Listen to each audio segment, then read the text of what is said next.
मजदूर बचाओ परिवर्तन लाओ जो ये रैली का आयोजन किया गया है, क्योंकि पिछले 10 साल से जो हमारे किसानों पर, मजदूरों पर जो इस निकम्मी और नकारा सरकार ने जो अत्याचार किए हैं, उनका बदला लेने का टाइम आ गया है। जो पिछले दिनों दिल्ली के चारों तरफ किसान बैठे हुए थे, इस निकम्मी सरकार ने जनरल डायर की तरह उन पर गोलियां चलाने का काम किया। सबसे पहले तो मैं उन 750 किसानों को सिर झुकाकर नमन करता हूं और भाई साहब से एक निवेदन करता हूं कि उन 750 किसानों को शहीद का दर्जा दिया जाए, उनके बच्चों को नौकरी दी जाए। जो ये निकम्मी सरकार पिछले 10 साल से एमएसपी के ऊपर बोल रही है, किसानों को एमएसपी चाहिए, किसानों को उचित मूल्य चाहिए फसल का, किसानों के कर्जे माफ चाहिए, बिजली के बिल माफ चाहिए, और जो हमारे भाई नरेगा की दिहाड़ी करते हैं, इनके लिए उचित इसके दाम बढ़ाए जाए दिहाड़ी के। बुजुर्गों और नौजवान साथियों, चुनाव का समय आ गया है। मैं और मेरा परिवार पिछले 3 पीढ़ियों से कांग्रेस पार्टी के साथ और रणदीप सिंह सुरजेवाला के साथ जुड़ा हुआ है। मैं दिन रात इस कलायत हल्के के अंदर कांग्रेस पार्टी की नीतियों को और लोगों को कांग्रेस पार्टी के साथ जोड़ने का काम कर रहा हूं। अब वक्त आ गया भाई साहब, ऊपर का इंतजाम आप लोगों ने करना है और नीचे का, ये जो पब्लिक आपके सामने बैठी है, ये माता और बहनें जो आपके सामने बैठी है, सारे हाथ करके इस बात का समर्थन कर दो कि भाई इस बार अगर कांग्रेस पार्टी या भाई साहब का आशीर्वाद रहा तो सबसे ज्यादा चीज जो है कलायत हल्के से होगी। बुजुर्गों और नौजवान साथियों, जो ये नेता आपके बीच में बैठा, इस नेता को मिलने के लिए दिल्ली के अंदर लंबी लंबी लाइनें लगती है। मैं तो एक ही बात आपसे हाथ जोड़कर करता हूं कि हर बार मौके नहीं मिलते। अब की बार लोगों का रुझान है कांग्रेस पार्टी की तरफ, ज्यादा है ज्यादा जितनी सीटें अपने इलाके में मिले, हर जगह कांग्रेस पार्टी को जिताने का काम करो। अगर यहां से 8-10 सीटें अपने इलाके से कांग्रेस पार्टी जीतती है तो आपके इलाके में चौधर, आपके इलाके में राज आ सकता है। इलाके की तरक्की तभी होगी बुजुर्गों नौजवान साथियों, जब इलाके के अंदर राज आएगा।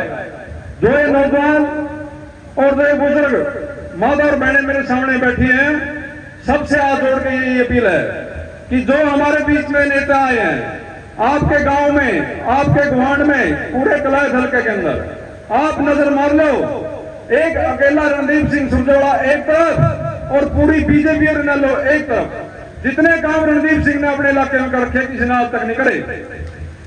आपके गांव में चाहे वाटर सप्लाई की बात हो, आपके गांव में चाहे बिजली घर की बात हो, आपके गांव के अंदर जहां खड़े खेल स्टेडियम की बात हो, चाहे गलियां पक्की करने की बात हो, आप सब लोग भली बातें जानते हैं कि ये जो काम है ये सारे के सारे चौधरी रणदीप सिंह सुरजेवाला ने अपने इस गांव में और अपने इस इलाके में करवाए।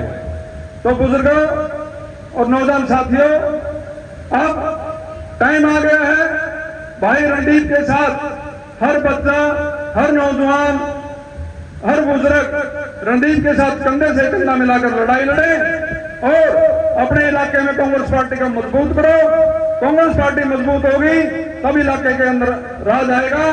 बुजुर्ग कहा करते हैं कि एक जमाने में जमींदार कान पड़ा के बाबा बन गया था। उस गर्मी के अंदर आप जो चरल चरल पसीना बहाकर कांग्रेस पार्टी के समर्थन में, अपने बेटे और छोटे भाई धर्मवीर के समर्थन में आज इस परिवर्तन के आगाज के समागम में शामिल हुए, सबसे पहले तो हृदय की गहराइयों से एक बार फिर हाथ जोड़कर मैं आपका अभिनंदन करता हूं और ये कहता हूं कि आपका पसीना व्यर्थ नहीं जाएगा।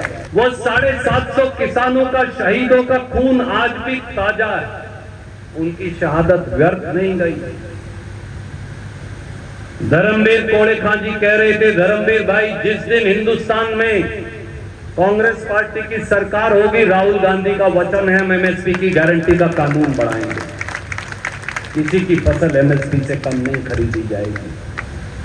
और आपने उन 750 किसानों की शहादत की बात की, आज इस मन से मैं कहता हूं बहुत जिम्मेवारी से,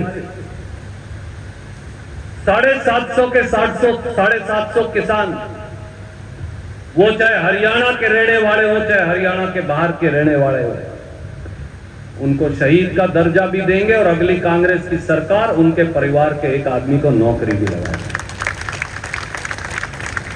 याद करिए, यही वायदा रणदीप सिंह सुरजेवाला ने आपसे किया था 2014 से पहले, 2013 में।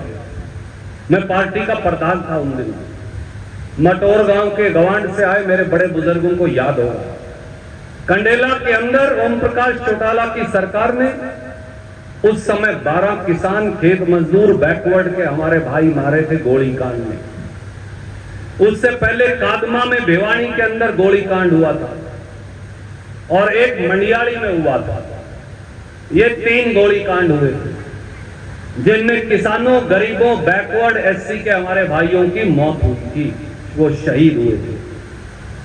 10 साल तक किसी सरकार ने सुध नहीं ली। 2013 में आपके बेटे ने वायदा किया था, 2014 में सरकार बनने के 30 दिन के अंदर एक एक आदमी को घर से बुला के नौकरी लगा के दी थी, शहीद का दर्जा दिया। हम बच्चे इसलिए पैदा करते हैं कि वो खेत खलियान की सेवा भी करें, गांव गवांड की सेवा भी करें, परिवार और गांव का नाम भी रोशन करें और इस देश का पेट भी पालें। शायद नरेंद्र मोदी, मनोहर लाल खट्टर और नायब सैनी ये भूल गए जिस दिन इन्होंने, ये मालिक जो बैठे इस देश, प्रदेश और इलाके के, जिस दिन इन्होंने खेती करनी बंद कर दी ना, हरियाणा पंजाब वालों ने, भूखा मरेगा देश, रोटी बनाने वाला नहीं पाएगा कोई। हमारे कर्मचारी साथी, क्लर्क, दूसरे साथी न्याय मांगने गए, पटवारी, सबको लंबे डाल के सड़क के ऊपर कूटा। नंबरदार जी का मैं नाम ले रहा था, नंबरदारों के साथ क्या किया? मनोहर लाल खट्टर ने नंबरदारी, बीजेपी ने नंबरदारी खत्म कर दी, कुत्ते अलग है। ये सरकार वो है, हमारे व्यापारी भाई, दुकानदार भाई आड़त के पीछे मांगने गए, उनको भी दुत्कार के धक्के मार के मुख्यमंत्री के निवास से निकाल दिया, 2.5% के 46 रुपए कर दिए। सच्चाई है मेरे बुजुर्गों, साथियों, एक नए संघर्ष की जरूरत है और नया संघर्ष ये लिख रखा है ना मेरे भाई ने, नई सोच नया नेतृत्व। ये नई सोच भी है नौजवान और नया नेतृत्व भी है। पुराने ढर्रों से सरकार चलेगी तो बदल के भी फायदा नहीं होगा। मैं खरी बात कहने का बुरा आदमी, पुराने ढर्रों पे सरकार चलाएंगे तो बदलने का भी लाभ नहीं। हम सत्ता परिवर्तन नहीं चाहते, हम व्यवस्था परिवर्तन भी चाहते हैं। सत्ता परिवर्तन के क्यों हम ये चाहते हैं? धर्मवीर कोड़े खा का, रणदीप सिंह सुरजेवाला का, मेरे छोटे भाई सरपंच साहब खड़े, हमारा एक ही सपना कि हम सत्ता को आपके पांव की जोड़ी के ऊपर जाकर खड़ा करें। ये लड़ाई केवल सत्ता परिवर्तन की नहीं, ये लड़ाई आपको राज के ऊपर काबिज बनाने के लिए है, राज की काठी के ऊपर आपको बिठाने के लिए। उसके बाद चाहे हम समाप्त हो जाएं, खत्म हो जाएं, हमें कोई तकलीफ नहीं। एक बार सत्ता का झंडा लाकर प्रधान जी आपके हाथ में पकड़ा कर देंगे, बस इतनी लड़ाई। जिस दिन ये पूरी हो जाएगी, मैं एक बात आपसे और कहना चाहता हूं। 2 तरह के लोग हैं, एक वो हैं जो आपको हमेशा के लिए किसी न किसी का गुलाम रखना चाहते हैं। ये चाहते हैं कि आप गड्डी उठा के सैकड़ों किलोमीटर किसी और का पानी भरता हो। उन्हें तो पानी भरते भरते और जगह बदलते कई साल हो गए। ये गलती मत कर लीजिए। आपके अपने बच्चे, आपके अपने साथी, आपके अपने हमदर्द जब तक वो खुद मुख्तियार नहीं बनेंगे तब तक इलाके का भला नहीं हो सकता। हमको इलाके से हमने कभी रुपया पैसा नहीं मांगा। जो आपने हुक्म किया, जब हमारे हाथ में कलम थी, मेरे पिताजी आज नहीं, उनके सारे यार दोस्त यहाँ भी, सामने भी बैठे, यहाँ भी बैठे, मैं आज उनको और आपको स्मरण करके कहता हूँ, जो आपने हुक्म कर दिया, मान साहब भी अब नहीं है, और मैं आपको एक बात कहता हूं, अपना मारे छामे गेड़े बूढ़े कहा करते थे। चाहे मैं कैथल हल्के से चुनाव लड़ता था, आपने कहा दाम को बिजली घर चाहिए, आपने कहा दाम को वाटर वर्क चाहिए। मैं तो एमएलए नहीं था, एमएलए ना होता तो क्यों करते हैं लोग। मुझे एमएलए से ज्यादा आपके पसीने की, पसों की, मेहनत की खुशबू मेरी रगों में दौड़ती है। आपके संस्कार और संस्कृति मेरे रगों में दौड़ते हैं। ये सबसे लाडला गांवों में से एक है बाबूजी के। जब तक अपन सत्ता में थे, नहर के अंदर पानी बंद नहीं हुआ करता था, नाका बंद करना पड़ता था, पानी बंद नहीं होने देते थे। आज सारे खेत सूखे पड़े हैं। अगर आप आज धान की फसल को देखो तो सारी पीली पड़ गई है इलाके के अंदर, पानी नहीं आता, राई शूट नहीं देते, इसलिए कि उनको इस इलाके से सरोकार नहीं। वो नायब सिंह सैनी जो यहाँ आए, उनको इस इलाके से कोई सरोकार नहीं। बीजेपी के लोग सत्ता में हैं 10 साल से, अगर उन्हें आपका कुछ करना होता तो कर देते, उनको आपकी सत्ता से सरोकार नहीं। हम आपको राज की काठी पर बैठाने की लड़ाई लड़ रहे हैं। यही लड़ाई धर्मवीर पोड़ेखा की है, यही रणदीप सिंह सुरजेवाला की है, यही इन सैकड़ों नौजवानों की है जो मेरे सामने और मेरे पीछे बैठे।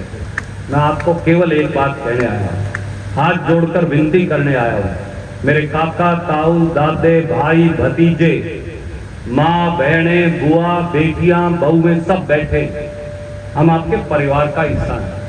अगर हम भी नहीं कर सकेंगे ना मिलके दोनों भाई, और कोई कर भी नहीं पाएगा। बाकियों को आपने आजमा के देख लिया। एक जिस दिन आप रणदीप के कहे से कांग्रेस का एमएलए यहाँ बना दोगे, आप उस दिन देखिए 1 और 1 2 एमएलए यहाँ सेवा करेंगे। धमाका 30 अगस्त तक जिंदल कंपनी का सुपर सीडर खरीदने पर सब्सिडी के साथ 20,000 रुपये की छूट।